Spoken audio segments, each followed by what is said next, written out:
قرآن مجید سے قرآن مجید میں آیات بہت زیادہ ہیں میرے مختلف محترم ناظرین، مسئلہ امامت و خلافت پر جو اہل بیت علیہ السلام کی امامت و خلافت ثابت کر لیتی ہیں، ان میں سے ایک ہے آیہ تطہیر۔ آیہ تطہیر انما یرید اللہ لیذھب عنکم الرجس اہل البیت ویطہرکم تطہیرا، کہ اللہ تعالیٰ کا ازلی ابدی ارادہ ہے، اللہ نے خود ارادہ کیا ہے کہ اللہ تعالیٰ خود آپ اہل بیت علیہ السلام میں سے ہر ناپاکی کو دور کرے اور آپ کو نہایت پاک و پاکیزہ بنائے۔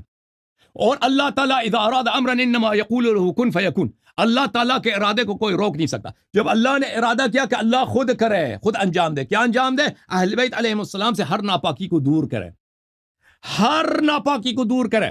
تو پتہ یہ چلا کہ اہل بیت علیہ السلام سے ہر ناپاکی دور ہے۔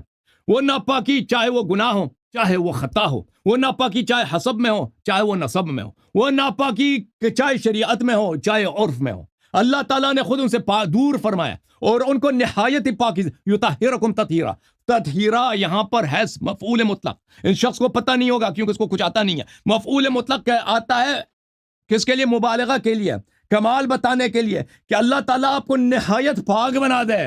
اور اللہ کی طاقت کتنی ہے؟ اللہ کی طاقت ہے لامحدود۔ اللہ تعالیٰ کی لامحدود، اپنے لامحدود طاقت تک فرماتے ہیں کہ میں اپنی لامحدود طاقت سے میں آپ کو بے نہایت پاک بنا دوں گا۔ تو اہل بیت طاہرین علیہ السلام بے نہایت پاک ہیں۔ اس کا مطلب کیا ہوا کہ اہل بیت طاہرین علیہ السلام نے اللہ نے گارنٹی دی ہے۔ اچھی طرح سے دیکھ لو، ادھر مولوی صاحب اور سب ناظرین دیکھ کے، جتنے علماء دیکھ رہے ہیں، طلاب دیکھ رہے ہیں، اچھی طرح سے توجہ دیں۔ اللہ تعالیٰ نے قرآن میں گارنٹی دی ہے کہ اس امت میں نبی کریم صلی اللہ علیہ وسلم جیسا پاک، کہ ان کے کسی فعل میں، کسی قول میں کسی طرح کا خطا نہ ہو، کسی قسم کا گناہ نہ ہو، صرف اور صرف اہل بیت علیہ السلام ہے۔ اور وہ اہل بیت علیہ السلام کون ہے؟ نبی کریم صلی اللہ علیہ وسلم نے ان کو خود بتا دیا ہے، وہ ابھی آ جائے گا، کہ ان کے فعل میں وہ بالکل نبی صلی اللہ علیہ وسلم جیسے ہیں۔ ان کے قول میں، ان کے فعل میں نہ گناہ ہے، نہ خطا ہے، نہ کسی قسم کی اس میں کسی قسم کے عیب ہے۔ کلام ان کا بے عیب، فعال ان کا بے عیب، قیام ان کا بے عیب، قعود ان کا بے عیب، گفتگو ان کا بے عیب، سکوت ان کا بے عیب۔